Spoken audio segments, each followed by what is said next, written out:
3. The medical view on AA.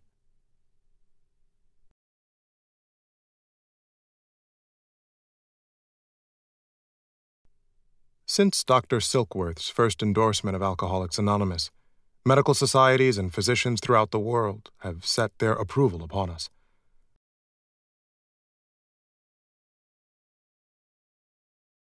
Following are excerpts from the comments of doctors present at the annual meeting of the Medical Society of the State of New York, 1944, where a paper on AA was read.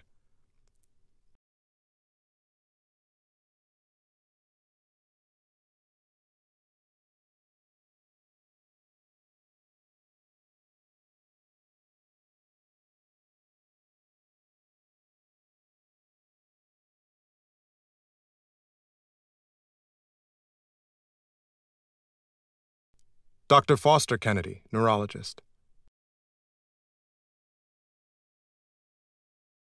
This organization of Alcoholics Anonymous calls on two of the greatest reservoirs of power known to man: religion and that instinct for association with one's fellows, the herd instinct.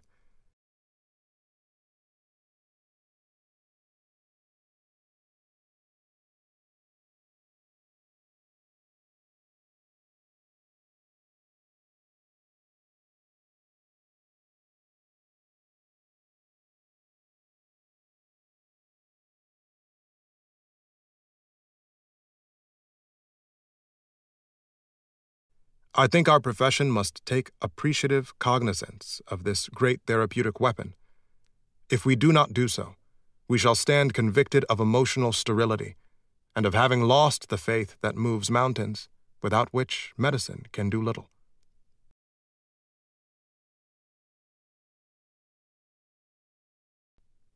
Dr. G. Kirby Collier, psychiatrist.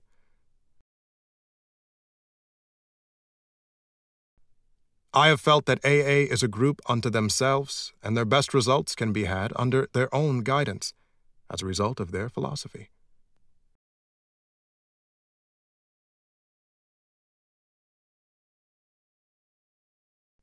Any therapeutic or philosophic procedure which can prove a recovery rate of 50 to 60% must merit our consideration.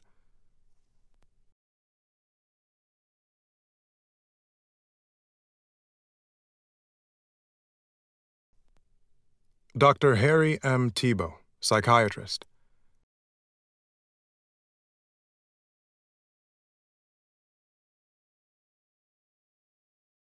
As a psychiatrist, I have thought a great deal about the relationship of my specialty to AA. And I have come to the conclusion that our particular function can very often lie in preparing the way for the patient to accept any sort of treatment or outside help.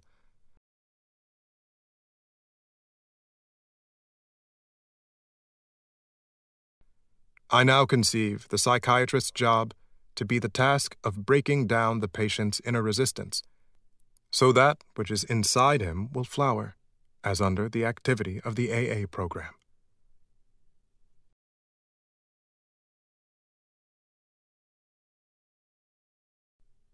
Dr. W. W. Bauer, broadcasting under the auspices of the American Medical Association in 1946 over the NBC network, said in part,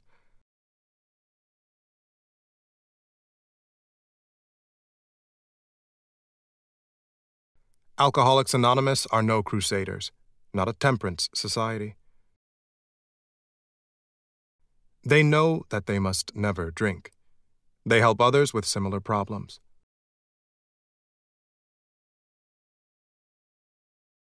In this atmosphere, the alcoholic often overcomes his excessive concentration upon himself. Learning to depend upon a higher power and absorb himself in his work with other alcoholics, he remains sober day by day. The days add up into weeks, the weeks into months and years.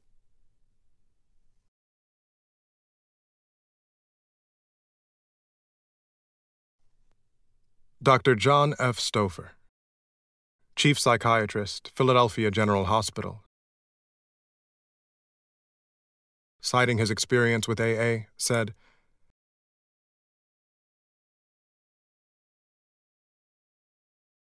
"The alcoholics we get here at Philadelphia General are mostly those who cannot afford private treatment.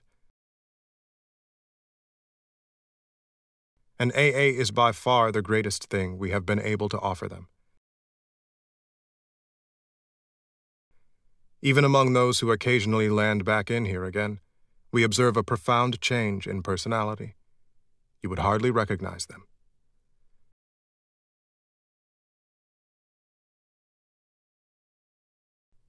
The American Psychiatric Association requested in 1949 that a paper be prepared by one of the older members of Alcoholics Anonymous to be read at the association's annual meeting of that year. This was done, and the paper was printed in the American Journal of Psychiatry for November 1949.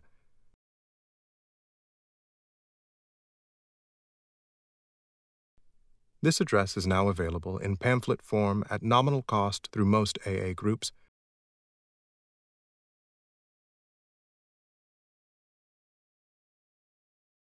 or from Box 459, Grand Central Station, New York, New York, 10163.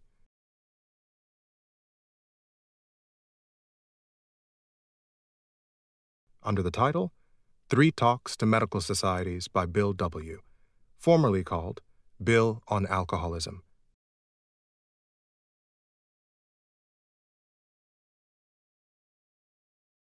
And earlier, Alcoholism, the Illness.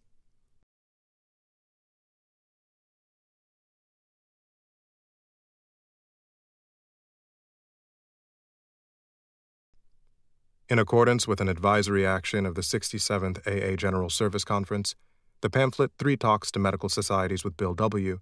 has been retired from publication.